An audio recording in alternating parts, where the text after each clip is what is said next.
इस कार्यक्रम के प्रायोजक हैं होटल ईवा गैलेक्सी, जहां पर शादी party, birthday celebration, business meeting के साथ रुकने और खाने की सुविधा मिनिमम शुल्क में उपलब्ध है। यानी कि मेट्रो सिटी के होटल की सारी सुविधाएं अब आपके नगर होटल ईवा गैलेक्सी में मिलेगी, तो देर किस बात की। हमारा पता है hotel Eva Galaxy, Virendra colony चौराहे के पास, नौगांव, जिला छतरपुर, मध्य प्रदेश। मोबाइल नंबर है 9981399950। इस कार्यक्रम के सह प्रायोजक हैं Hashim tower exclusive showroom Shahid footwear, जहां पर आपको मिलेंगे जेंट्स, लेडीज एवं बच्चों के समस्त प्रकार के जूते, चप्पल एवं सैंडल, वो भी अनेकों ब्रांड्स में, जैसे Lakhani, campus, lancer, Adidas, Paragon, BKC, अड्डा सहित कई ब्रांड्स के फैशनेबल डिजाइन से लेके फॉर्मल शूज, वो भी कई वैरायटी में बाजार रेट से कम प्राइस पर। तो हमारा पता है Hashim tower exclusive showroom Shahid footwear, main बाजार, नौगांव, जिला छतरपुर, मध्य प्रदेश। मोबाइल नंबर है 9630471721। इस खबर के प्रायोजक हैं sunrise group of education, Pipri road, Naugaon, जिला छतरपुर, मध्य प्रदेश, जहां पर संचालित कोर्स हैं BEd, MCom, BCom, BA, BSc. वहीं कंप्यूटर कोर्सेज में बीसीए, पीजीडीसीए, डीसीए संचालित हैं। तो कहीं भी एडमिशन लेने से पहले एक बार sunrise group of education Naugaon जरूर विजिट करें। इस खबर के सह प्रायोजक हैं Shanti college of pharmacy, Naugaon, जहां कोर्स संचालित हैं बी फार्मेसी, डी फार्मेसी, साथ ही 16 प्रैक्टिकल लैब के साथ साथ कंप्यूटर लैब की सुविधा। साथ ही ओबीसी, एससी, एसटी के छात्रों को शासन के नियमानुसार विशेष छात्रवृत्ति सुविधा भी उपलब्ध है। तो हमारा पता है ग्राम चौबारा, मुड़वारा रोड, नौगांव, जिला छतरपुर, मध्य प्रदेश। मोबाइल नंबर है 9406762912। हमारा ऑल्टरनेटिव नंबर है 7610619938। नमस्कार, मध्य प्रदेश टाइम के विशेष कार्यक्रम सीधा सवाल में आप सभी का स्वागत है। मैं हूं कपिल मिश्रा। वार्ड क्रमांक 2 में हम पहुंच चुके हैं, जहां पर कांग्रेस प्रत्याशी प्रयाग दत्त पाठक हमारे बीच में मौजूद हैं। प्रयाग जी का बहुत स्वागत है हमारे सीधा सवाल कार्यक्रम में। किन चुनाव मुद्दों को लेकर प्रयाग दत्त पाठक वार्ड क्रमांक 2 में चुनावी मैदान में हैं?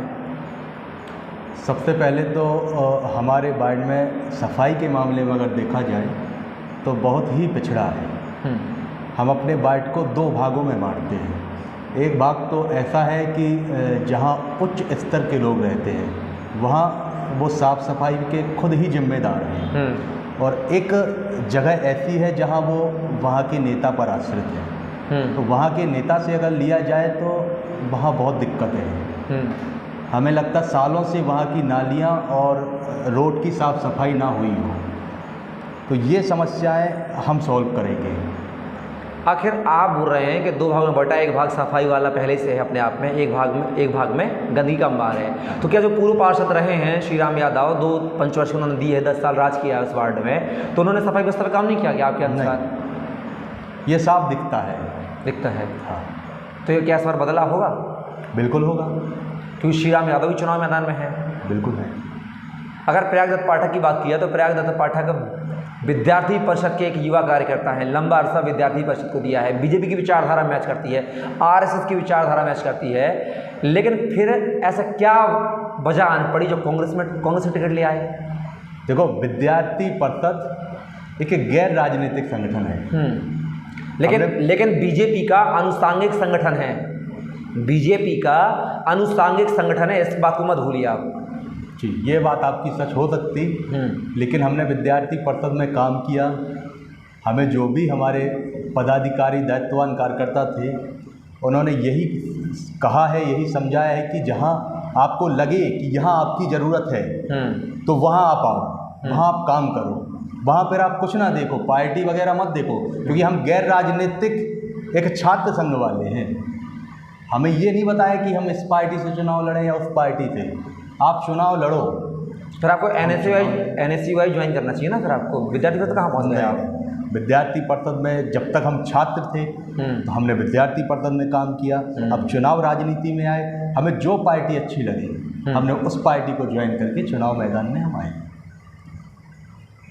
अचानक से चुनाव आते ही प्रयागदत्त पाठक का मन परिवर्तन हो गया है। अच्छा, वजह क्या है मन परिवर्तन की? टिकट बीजेपी से नहीं मिला इसलिए, कांग्रेस से टिकट मिला इसलिए मन परिवर्तन हो गया क्या? तो देखो, राजनीतिक पार्टियों में तो हमने किसी में काम किया नहीं है, ना किसी पार्टी के दायित्व पे हम रहे हैं। लेकिन हमारे वार्ड की जो भी समस्याएं हैं, काफ़ी दिन से हम अपने वार्ड में घूम रहे हैं, लोगों से मिल रहे हैं, तो हमारा मन था कि हम पार्षद पद का चुनाव लड़ें। बात रही भाजपा की, तो हाँ, आवेदन दिया हुआ था। टिकट ना मिलने की वजह से कांग्रेस पार्टी ने हमें टिकट दिया। कांग्रेस पार्टी ने सोच समझ के ही टिकट दिया होगा कि हम एक युवा प्रत्याशी को उतारें, जो कि युवाओं के बीच कई साल राजनीति में रहे हैं, इसलिए हम कांग्रेस से टिकट लेके चुनाव मैदान में हैं। प्रयागदत्त पाठक को नहीं लगता है कि पहाड़ से मूर्ख फोड़ने जा रहे हैं? सूरजदेव मिश्रा संगठन का एक बड़ा चेहरा कहा जाने वाली बीजेपी के, उस बार से चुनाव मैदान में है, और प्रयागदत्त पाठक एक युवा प्रत्याशी जो छात्र राजनीति में रहे हैं, अब मुख्य राजनीति में आ रहे हैं, तो वही बात नहीं होती कि पहाड़ से सिर फोड़ना? देखो, कभी कभी तो सर क्या है कि हाथी को चींटी भी गिरा देती है। हाँ बिल्कुल। तो ऐसा भी हम नहीं कह सकते हैं कि पहाड़ से अगर टकराओ तो पहाड़ के भी छिलके निकल जाते कभी कभी तो। हाँ, तो बस यही सोच के हम आए हैं, और फिर जनता का मत है, कहीं ना कहीं युवा को चांस दिया जाएगा। उन्हीं के विश्वास से आज हम लोगों में जा रहे हैं, और हमें पूर्ण विश्वास है कि हमें जनता का समर्थन मिल रहा, आशीर्वाद मिल रहा है, और हम एक अपने स्तर का नेता समझ रहे हैं लोग बात कि हाँ, हमारे लेवल के ही हमारे पार्षद होंगे, जिनसे हम कहीं भी किसी जगह पे कोई भी काम करा सकते, अपनी इच्छा अनुसार इनसे सवाल जवाब कर सकते हैं। तो बस इसी तरह है हमारा।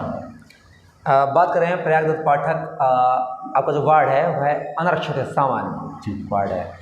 बीजेपी से सूरजदेव मिश्रा सामान्य जाति से, कांग्रेस से प्रयागदत्त पाठक सामान्य जाति से। तो क्या श्री राम यादव ने सामान्य सीट पर चुनाव लड़के गलत किया है? क्या ब्राह्मणों के हक पर डाका डाला है क्या? देखो, हक की बात तो श्री राम भाई साहब को भी पता है, सूरज चाचा को भी पता है, और हमें भी पता है, और सब लोग देख भी रहे हैं क्या अच्छा है क्या गलत है। क्योंकि अगर आरक्षण है ही तो उसमें जिसके लिए है उसका हक बनता है। पूर्व में पार्षद भी रह चुके हैं, भारतीय जनता पार्टी के बड़े चेहरे भी रहे हैं, क्योंकि उन्हें ही मौका दिया गया है। सूरज चाचा भी भारतीय जनता पार्टी के बहुत बड़े नेता हैं। सामान्य सीट पर सूरज चाचा को टिकट मिला हुआ है, तो उनका हक बनता है भाजपा से चुनाव लड़ने का, और भाजपा के कार्यकर्ताओं का बनता है कि उनको चुनाव जिताएं, उस वार्ड के लोगों का। अब ये गलत और सही का निर्णय तो नहीं, मतलब मैं ये कह रहा हूँ कि अगर ये चुनाव मैदान में नहीं आते तो बीजेपी और कांग्रेस दो ही प्रत्याशी होते हैं, सामान्य से मुकाबला होता, ओबीसी बीच में गणित नहीं बिगाड़ता। हाँ। तो आपको लगता है कि इनको बैठना चाहिए? जब 2 बार बीजेपी ने मौका दे चुकी है इनको, 2 बार से लगातार पार्षद रहे हैं, तो अब अनारक्षित हुई तो सामान्य को मौका देना चाहिए इनको, खुशी खुशी। बिल्कुल बिल्कुल, इनको बैठना चाहिए, भारतीय जनता पार्टी का सम्मान करना चाहिए। जिस पार्टी ने हमको मौका दिया है तो हम उस पार्टी को धोखा ना दें। प्रयागदत्त पाठक पे ये भी लगा है, चर्चा का विषय बना हुआ वार्ड क्रमांक 2 के बाहरी प्रत्याशी हैं, बाहरी प्रत्याशी हैं। क्या बाहरी प्रत्याशी का खामियाजा प्रयागदत्त पाठक को भुगतना पड़ेगा? नहीं, ये तो नेताजी लोग बोल रहे हैं, वहाँ की जनता नहीं बोल रही। हाँ, तो आप उनका गणित बिगाड़ोगे तो नेता आपका गणित बिगाड़ेंगे। हाँ, जैसे अब कह रहे हैं बाहरी प्रत्याशी है। हाँ, तो मैं नौगांव में ही जन्मा हुआ हूँ। हाँ, नौगांव से ही राजनीति की है।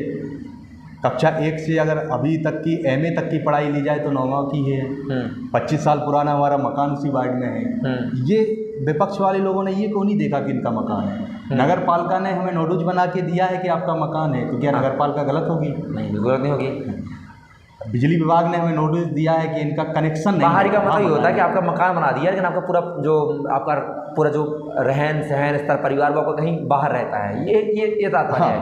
केवल मकान डालने, प्लाट डालने से मतलब उनका मतलब ये है कि आप यहाँ के नहीं हो जाते हैं। हाँ, ये बात है। तो चुनाव लड़ने का अधिकार कहीं से भी किसी को, सबको है, लोकतंत्र है।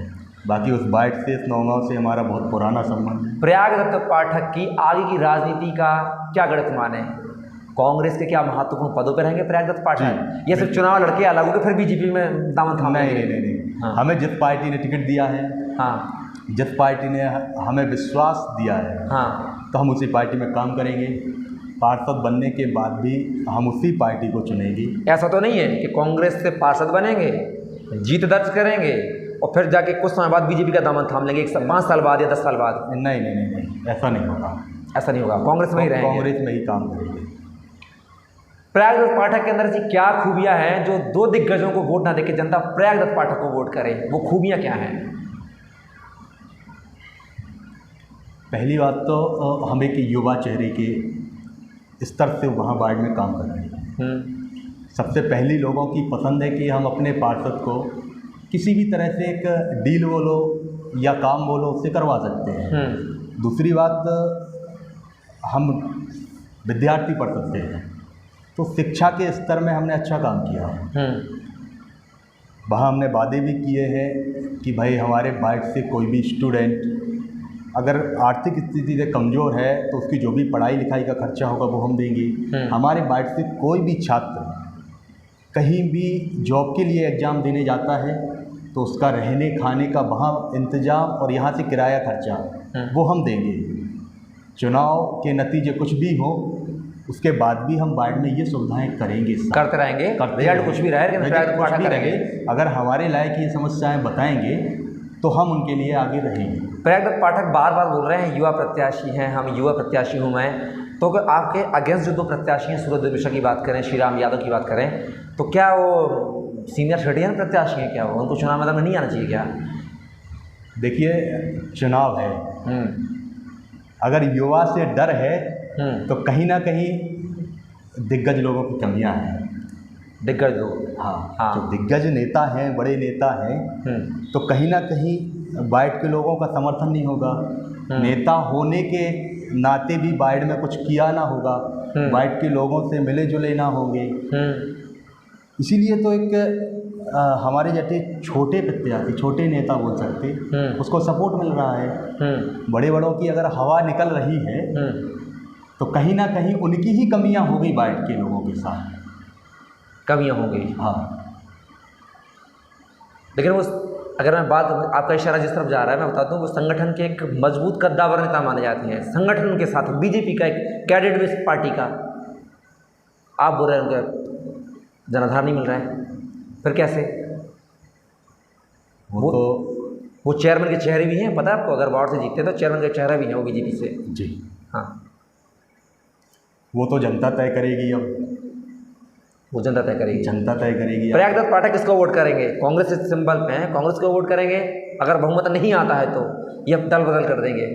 देखो, अगर हम पार्षद बनते हैं तो जिस पार्टी से हम पार्षद बन रहे हैं हम उसी पार्टी के कैंडिडेट को सपोर्ट करेंगे, यहाँ वहाँ नहीं जाएंगे।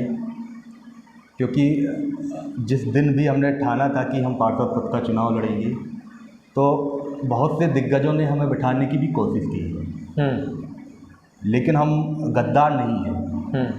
हम जिसका खाते हैं उसका बजाते हैं। आज जिस पार्टी ने हमें उतारा है हम उसी पार्टी के रहेंगे, उसी पार्टी का चेयरमैन बनाएंगे और उसी पार्टी के रहेंगे।